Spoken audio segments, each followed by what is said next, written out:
Hello and welcome. स्वागत है आप सभी का समाचार पल्स चैनल पे। देख लेते हैं क्या कुछ इंपॉर्टेंट है एग्जाम पॉइंट ऑफ व्यू से।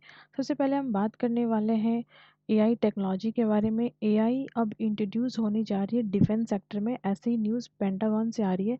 जी हाँ, पेंटागन की जो डिफेंस डिपार्टमेंट है उन्होंने लास्ट ईयर ही एक कमेटी बनाई थी लीमा के अंतर्गत, जिसे स्टडी करना था एआई से रिलेटेड इश्यूज़ को, कि एआई अगर यूज़ होती है डिफेंस में तो किस तरीके से वर्क करेगी और क्या प्रॉब्लम्स आएगा। बेसिकली एआई जो टूल्स है वो बेस्ड है एल एल एम टेक्नोलॉजी पे, that is a large language model. अब ये होता क्या, जैसे कि चैट जीपीटी है, तो चैट जीपीटी में आप क्या करते हैं कि आप कमांड देते हैं बाय क्वेश्चनिंग। आप कुछ उनको ऑर्डर करते हैं, कमांड करते, क्वेश्चन करते, और उस आधार पे वो आंसर करती हैं। तो इस तरह की जो टेक्नोलॉजी होती है उसको हम लोग बोलते हैं LLMS। ये हमारे लिए बहुत इंपॉर्टेंट है एग्जाम पॉइंट ऑफ व्यू से। देखिए, जो न्यूज़ डिस्कशन करने का उद्देश्य है वो मेनली वही है कि हम न्यूज़ को इस तरीके से देखें कि हम आंसर वहाँ से निकाल पाएँ, क्या क्वेश्चंस आएगा इसका स्पेकुलेशंस कर पाएँ। अब ये इसलिए मैं कह रही हूँ क्योंकि एआई जो टेक्नोलॉजी है वो इतना ज़्यादा इंफॉर्मेशन हमारे सामने पुट कर रहा है, इतने सारे लोग इस चीज़ का यूज़ कर रहे हैं, तो we have a lots of data, we have lots of information. अब हमारे लिए चीज़ क्या है ना, गैदर करना कि क्या चीज़ इम्पॉर्टेंट है, क्या इम्पॉर्टेंट नहीं है। तो ये जो स्टडी हो रही थी, ये स्टडी भी इसी चीज़ पे बेस्ड थी कि क्या कुछ इश्यूज आएंगे। बहुत सारे इन्फॉर्मेशंस हैं एआई से रिलेटेड, तो क्या यूज़ होगा, क्या मिसयूज़ होगा, यही गैदर करना था और इससे स्टडी किया गया। और जो पेंटागन है वो अब इसे यूज़ करने जा रही है एआई टेक्नोलॉजी को। और इनकी जो कंपनी है, राइट, वो स्किल, तो स्किल जो कंपनी है जो एआई बेस्ड चीज़ों को परफॉर्म कराती है, मैन्युफैक्चर करती है, वो बिल्कुल रेडी टू वर्क है कि हाँ अब डिफेंस सेक्टर में जो है यूज़ किया जाएगा एआई को। तो डिफेंस सेक्टर में अगर यूज़ होते हैं तो क्या इसके रिजल्ट्स होंगे। देखो, सॉर्ट ऑफ अगर हम बात करें ना, तो रिसेंटली अभी चाइना की एक मतलब बलून के द्वारा, एक तरह से कह सकते हैं कि स्पाई बलून कह सकते हैं, जो यूएस में दिखाई दी थी और यूएस ने इसे जो ब्लास्ट कर दिया था लास्ट ईयर, ये हुआ था। अब जो चाइना का एम है वो 2030 में बिल्कुल वर्ल्ड का हाई क्लास एआई प्रोड्यूस करने का एक दावा है उनका। अब देखो, जो चाइना का ये जो बलून था, इसे जब यूएसए ने ब्लास्ट किया, तो यूएसए का ये कहना था कि किस तरीके की टेक्नोलॉजी का यूज़ करके या कौन सा टूल यूज़ करके, एआई का कौन सा टूल यूज़ करके यूएसए ने चाइना की इस स्पाई बलून का को जो ब्लास्ट किया है, उससे स्टडी करने में चाइना को समय लग जाएगा, चाइना को सोचना पड़ जाएगा। तो आप समझ रहे हो इससे हो क्या रहा है। इससे ये हो रहा है कि ऑल्दो अगर हम डिफेंस सेक्टर में यूज़ करेंगे, जो इंडिया का थॉट है, जो इंडिया का कंसर्न है, जो इंडिया का डिफेंस बुलेट है, वो ये कहता है कि एआई का अगर हम यूज़ करते हैं तो समटाइम्स ये अनएथिकल प्रैक्टिस में आ जाएगा, क्योंकि एआई को ये सेंस नहीं हो पाएगा कि सोसाइटी के लिए क्या बेस्ट है, क्या गुड है, राइट, और वो अपने टारगेट को हिट करने के लिए किसी भी लेवल पे जाएगा। लेकिन अब सोचने वाली बात ये है कि क्या आज के डेट में जो पॉलिटिशियंस हैं, जैसे कि अभी इसराइल हमास का वॉर हो रहा है, तो क्या वॉर में सिविलियंस को देखा जा रहा है? नहीं, बिल्कुल सिविलियंस टारगेट हो रहे हैं। तो इसकी रिस्पॉन्सिबिलिटी, अगर फिजिकली अभी वॉर हो रही, तो इसकी रिस्पॉन्सिबिलिटी फिर भी जो है किसी भी कंट्री के जो हेड हैं, जो पीएम है, प्रेसिडेंट है, या जो भी ऑफिशियल्स हेड हैं, वो उसकी जिम्मेवारी लेते हैं या उनके ऊपर ब्लेम किया जाता है, कंट्री ब्लेम होती है। और या तो डिफेंस के जो लोग होते हैं, डिफेंस पर्सनल होते हैं, वो ब्लेम होते हैं। बट अगर हम एआई का यूज़ करेंगे तो हम किसको ब्लेम करेंगे? गवर्नमेंट को, एआई वाली कंपनी को, या फिर डिफेंस को? तो यहाँ पे बहुत मुश्किल आ जाएगी। तो ये एक मतलब सोचने वाली बात है। और अगर इसकी पॉजिटिव पॉइंट की बात करें तो बहुत ही अच्छा हो जाएगा। जैसे कि अगर मान लीजिए दूसरे कंट्री में अपने लोगों को भेजना होता है, जैसे इंडिया ने उरी अटैक के बाद जो मतलब रिटेलिएट किया था, उसमें जो हमारे सिविलियंस जो लोग थे, जो आर्मी थे हमारी, वो उनको जाना पड़ा। तो अगर इस तरह की चीज़ें यूज़ होती हैं तो इन्फॉर्मेशन तो गैदर किया जा सकता है, लेकिन चैलेंजेस ये भी है कि उनके पास भी तो इसी तरह की टेक्नोलॉजी होगी, तो वो उसे हैक करेंगे, वो उसे जो है एक्सेस कर सकते हैं। तो इस तरीके से डेटा का मिसयूज़ यूज़ तो होता रहेगा। तो एआई शॉर्ट ऑफ वरदान तो है ही, लेकिन देखा जाए तो हर फील्ड में इसका यूज़ करना डेंजरस साबित होगा फॉर फ्यूचर। ना हम बात करने वाले हैं ग्रीस से संबंधित न्यूज़ की। देखो, ग्रीस अभी न्यूज़ में है, इसलिए न्यूज़ में है क्योंकि ग्रीस और इंडिया का रिलेशन जो है बहुत ही पुराना है, हिस्टोरिकल है, और अभी ग्रीस के जो पीएम है वो इंडिया विजिट पे आए हुए हैं। तो ग्रीस का इंडिया से संबंध काफ़ी पुराना हिस्टोरिकल रिलेशन है। और आपको बता दें कि जब प्रधानमंत्री मोदी जी वहाँ गए थे तो 40 साल बाद कोई भारतीय प्रधानमंत्री ग्रीस गया था, जबकि हिस्टोरिकल रिलेशन आप समझिए काफ़ी पुराने हैं, चंद्रगुप्ता के टाइम से रिलेशन है। और उसके बाद आप समझिए प्रधानमंत्री मोदी को वहाँ का सेकंड हाईएस्ट सिविलियन अवार्ड जो होता है, सेकंड हाईएस्ट सिविलियन अवार्ड जो है मोदी जी को मिला हुआ है, जो कि मैंने आपको पहले भी बताया है इसके विषय में कि कितने कितने कंट्री से उनको सिटीजन्स का अवार्ड मिल चुका है करंट अफेयर के ही जो है वीडियोज़ में। तो अब हम बात करने वाले हैं कि ये जो अवार्ड मिला है, अवार्ड का नाम आपको याद रखना है, grand cross of the order honour. ठीक है, तो ये सेकंड हाईएस्ट सिविलियन अवार्ड है ग्रीस का जो प्रधानमंत्री को मिला है। ना हम बात करने वाले हैं क्या क्या हम डील कर रहे हैं अभी साथ में, ग्रीस के साथ हमारी क्या क्या चीज़ें चल रही हैं। तो समझिए हम ग्रीस के साथ अभी जो है जॉइंट कॉपरेशन कर रहे हैं, जॉइंट एफर्ट्स डाल रहे हैं किस सेक्टर में, तो जो है रेजिलिएंट इंफ्रास्ट्रक्चर बनाने में। किस चीज़ के लिए इंफ्रास्ट्रक्चर क्रिएट कर रहे हैं हम, तो डिजास्टर मैनेजमेंट में। तो डिजास्टर मैनेजमेंट में भारत काम कर रहा है ग्रीस के साथ, ये बहुत वीवीआई हमारे लिए है। ठीक है, उसके बाद हम देखेंगे कि जो आईएसए है, इंटरनेशनल सोलर अलायंस है, उसमें भी जो ग्रीस है वो भारत के साथ है। अदर जो हमारे इश्यूज हैं उसमें वो भारत के साथ है। हमारे इश्यूज में का क्या मतलब हो गया, तो देखो जो एनएससी है ना, एनएसजी है जो हमारा अगर हम बात करें न्यूक्लियर सप्लायर ग्रुप, उसमें जो ग्रीस है वो भारत के पक्ष में बीड करता है। साइड बाय साइड जो यूएनएससी है, UNSC United nation security council, उसमें भी ग्रीस जो है वो भारत के पक्ष में वोट करता है। थोड़ी सी जियो पॉलिटिक्स की अगर हम बात करें तो वो हम यहाँ पे समझेंगे कि देखिए ये जो टर्की है, राइट, टर्की ये हो गया, राइट, और उसके बाद जो पाकिस्तान हो गया, इनका आपस में एक अच्छा अलायंस है। और ये अलायंस जो है थ्रेटनिंग करता है ग्रीस को, क्योंकि ग्रीस का और जो टर्की का है वो थोड़ा जियोपॉलिटिकल रिलेशन खराब है बाउंड्रीज को लेकर के, और जो सी के अंदर डिस्प्यूट है जैसे चाइना के साथ होते रहता है 9 लाइन पे अदर नेशन के साथ। तो वो चीज़ यहाँ भी इस्तांबुल का एक इश्यूज नज़र आता है। लेकिन इससे भी बड़ी चीज़ हम डिस्कस करने वाले हैं जो रिसेंट डेवलपमेंट हुआ था G20 के टाइम पे। लेकिन सबसे पहले बात करें कि 40 साल के बाद प्रधानमंत्री गए और उसकी काफ़ी लॉन्ग टाइम बाद ग्रीस के जो प्रधानमंत्री हैं वो यहाँ पे आए हुए। ग्रीस अपने ब्यूटीफुल आइलैंड के लिए बहुत, मतलब आइलैंड नहीं बोल सकते हैं, बीचेस के लिए बहुत ही फेमस है।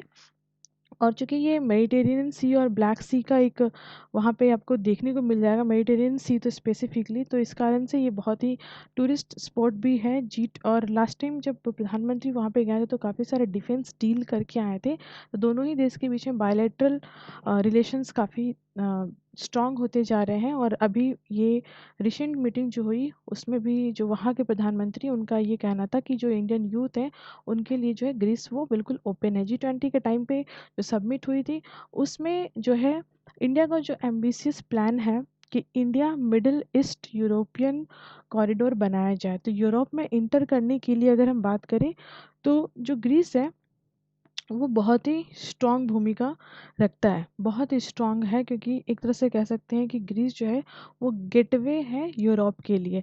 लेकिन चूंकि इसराइल और हमास के वॉर के कारण ये अभी ठंडे बस्ते में है।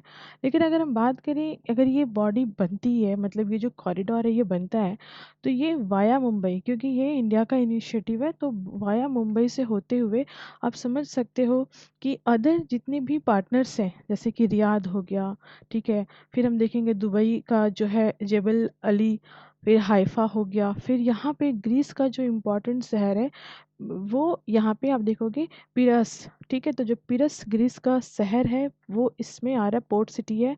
तो एक इम्पॉर्टेंट ये कॉरिडोर है, बट ये ठंडे बस्ते में है और ये एनर्जी पॉइंट ऑफ व्यू से भी बहुत स्ट्रांग है, क्योंकि अगर ये बनता है तो डिफेंस के लिए तो स्ट्रांग होगा ही ये पॉइंट। साइड बाय साइड आप देखोगे कि एनर्जी सेक्टर में भारत जो है इस मतलब एक तरह से उभर के सामने आएगा, क्योंकि ये सारे एनर्जी सेक्टर वाले कंट्री को टच करता हुआ और वाटर बॉडीज़ के थ्रू ये ट्रेड हो पाएगा, जो कि बहुत ही इम्पॉर्टेंट है। नाउ हम यहाँ पे देखेंगे, थोड़ी सी बात कर लेते हैं, जिस तरीके से भी भारत में किसान आंदोलन कर रहे हैं, ऑल्दो वो न्यू दिल्ली नहीं पहुंच पाया है, उसी तरह से ग्रीस के अंदर, यानी कि ग्रीस की जो कैपिटल है एंथेस, वहाँ भी वहाँ के किसान जो है ट्रैक्टर लेकर के वो जो है गवर्नमेंट के खिलाफ प्रोटेस्ट कर रहे हैं, लेकिन उनके कारण कुछ और है, हमारे यहाँ कारण कुछ और है। तो अभी हम देखेंगे दोनों ही कंट्री में समहाउ सिमिलर सिचुएशन है। ना हम थोड़ी सी बात कर लेते हैं लास्टली दोनों ही कंट्री के बीच में 2023 में इन कॉस 2023 एक जो है मल्टीनेशनल एयर एक्सरसाइज हुआ था, और जिसमें हमारी जो एयरक्राफ्ट है एआईएफ ने इंडियन एयरफोर्स ने पार्टिसिपेट किया था, और जिसमें हमारे 2C-17 एयरक्राफ्ट और SU-30 MK-1 जो है पार्टिसिपेट किया था। देखो इतना इम्पोर्टेंस नहीं है नाम याद रखना एयरक्राफ्ट्स का, वाइल आपको याद रखना है क्योंकि अब ये ग्रीस न्यूज़ में है तो याद रखना है कि इनकॉस 23 जो है ये मल्टी नेशनल एक्सरसाइज जो है वो किस देश के बीच में हुआ था। हिस्टोरिकली बात करें तो मेगास्थनीज का नाम आपने सुना होगा। मेगास्थनीज जो है ग्रीक के हिस्टोरियन थे और डिप्लोमेट्स थे, और वो भारत में आकर के रहे थे। उनकी बुक थी इंडिका, चंद्रगुप्ता मौर्य के टाइम पे वो आए थे उनके साम्राज्य में। और बाद बाकी हिस्ट्री अपने इंडिया की जो है चंद्रगुप्ता डायनेस्टी पढ़ा होगा तो आपने जाना होगा कि किस तरीके से साम्राज्य जो है कहाँ तक फैला हुआ था। बट मेगास्थनीज की किताब indica, that is very important, जिसमें इंडिया की हिस्ट्री और चीज़ों को लिखा गया है और किस तरीके से यहाँ पे कार्यकाज होते थे, किस तरह की मिनिस्ट्री हुआ करती थी। बहुत हद तक चांसेस है यहाँ से सवाल बनेंगे अब आने वाले एग्जाम में, तो थोड़ा सा इसको देख लेना चाहिए स्टूडेंट्स को जो अपकमिंग एग्जाम की तैयारी कर रहे हैं ना। गंधारा आर्ट बहुत इंपॉर्टेंट है। गंधारा आर्ट को ग्रीक आर्ट भी कहते हैं, क्योंकि ये इंडियन आर्ट और जो ग्रीक का आर्ट है, यानी कि ग्रीस का आज के डेट का जो ग्रीस का आर्ट है, इसका क्या है, फ्यूज़न है। और सबसे पहली जो स्टैच्यू बनी थी वो लॉर्ड बुद्धा की बनी थी, वो भी आपको याद रखना है। तो गंधारा आर्ट भी इम्पॉर्टेंट है, तो ये हमारे हिस्ट्री को दर्शाता है, बहुत ही इम्पॉर्टेंट है ना। थोड़ी सी हम बात कर लें कि पॉलिटिकली अगर हम बात करें तो इंडिया के साथ जो ग्रीस का डिप्लोमेटिक रिलेशन है वो 1950 से स्टार्ट होता है। इंडिया की जो एम्बेसी है, न्यू दिल्ली की जो एम्बेसी है वो एंथेस में जो है, ये आप देख सकते हो 1950 और 1978 दोनों ही कंट्री ने आपस में अपनी एम्बेसी को जो है सेटअप किया। डिप्लोमेटिक रिलेशन हमारे 1950 से स्टार्ट हो गए थे, एम्बेसी हमारी 1978 में बन के तैयार हो गई। कहाँ पे, आपके एंथेस के अंदर। साइंस एंड टेक्नोलॉजी के फील्ड में भी बहुत सारे काम हो रहे हैं, बायलेटरल बहुत सारे वर्क हो रहे हैं ना। हम बात करेंगे इंडिया का जो पिनाक है, आकाश मिसाइल है, वो बहुत ही न्यूज़ में है। और ये न्यूज़ में क्यों है, क्योंकि जो आर्मेनिया है और जो अजरबैजान है, इनके बीच में लास्ट ईयर 2023 से लड़ाई चल रही है। हालांकि 2023 से नहीं, इनके बीच में लड़ाई शुरू से हो रही है। ऑल्दो एक टाइम पे ये दोनों कंट्री रशिया के पार्ट थे, बट 1991 में जब रशिया का डिसइंटीग्रेशन हो गया और 11 कंट्री से बाहर निकल गए, जिसमें आर्मेनिया और अजरबैजान भी एक थे। अब जो आर्मेनिया का जो रीजन है, नगोरोना काराबाख, तो ये जो जगह है ये काफ़ी ज़्यादा मतलब होस्टाइल आप बोल सकते हैं। यहाँ पे काफ़ी ज़्यादा पॉपुलेशन है और इसको कैप्चर करना, और इसी के बीच का जो बॉर्डर डिस्प्यूट्स है इन दोनों कंट्री के बीच में है। और भी कई सारे डिस्प्यूट्स हैं, क्योंकि दोनों कंट्री का रिलीजन अलग है, तो वो भी एक इम्पॉर्टेंट है। अजरबैजान काफ़ी वोकल होकर के अटैक करता है और मतलब आर्मेनिया को एक तरह से कह सकते हैं डाउन साइड दिखाता है, डाउन साइड करता है। और ये मतलब दिखता है बिल्कुल। और जो अदर कंट्री जैसे टर्की हो गया या पाकिस्तान हो गए, ये इनके सपोर्ट में, एक्चुअली में टर्की, पाकिस्तान और जो अजरबैजान है, इनको थ्री ब्रदर्स कहा जाता है। और ये थ्री ब्रदर्स जो है वो इंडिया के लिए मिलकर के थ्रेट्स क्रिएट करते हैं, चाइना को ये सपोर्ट करते हैं। उसी तरह से यहाँ पे हम देखेंगे कि जो फ्रांस है, इंडिया है, और जो आपका अर्मीनिया है, राइट, ये मिलकर के अर्मीनिया नॉट अजरबैजान, अजरबैजान इस ग्रुप का है। तो ये जो है इनका एक ग्रुप है। अब हो क्या रहा है इसमें समझेंगे हम लोग कि ये अभी जो वॉर हो रहा है इसमें दो फ्रंट तो खुल चुके हैं, डायरेक्टली नहीं इनडायरेक्टली, बाय हथियार, बाय वेपन्स।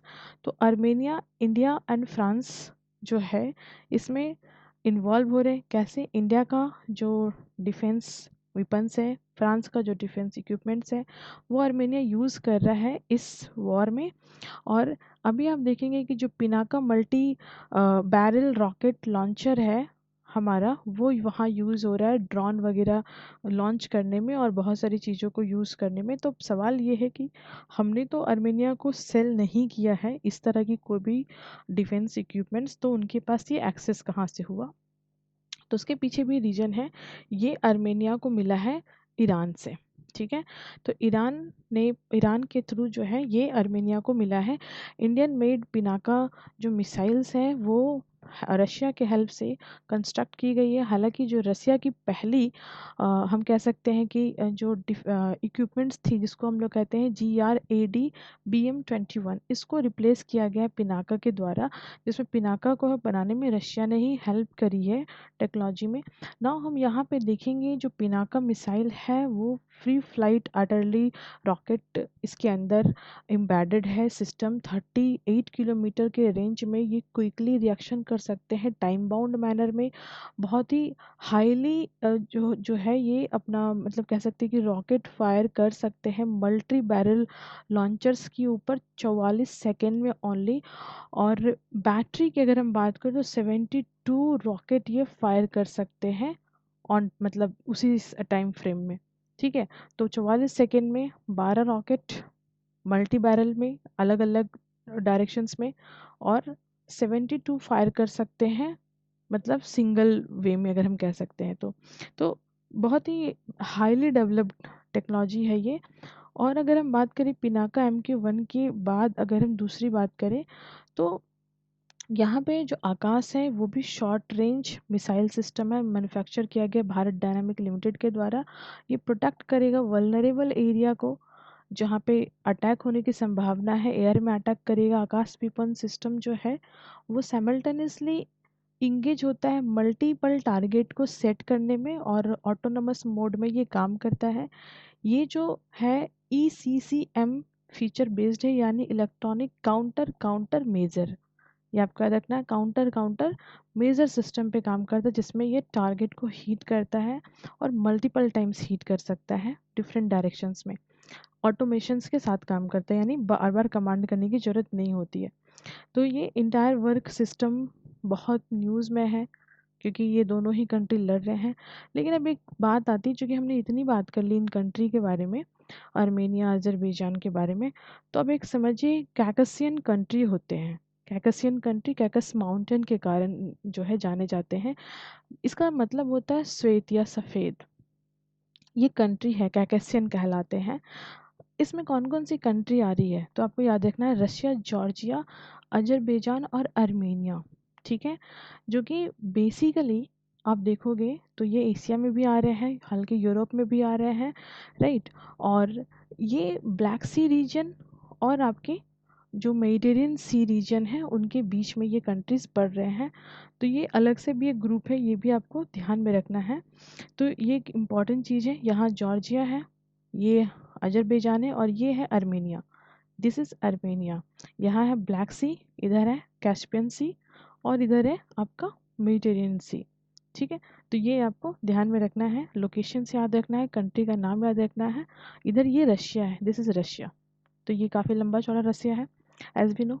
तो this is all about the आज का न्यूज़।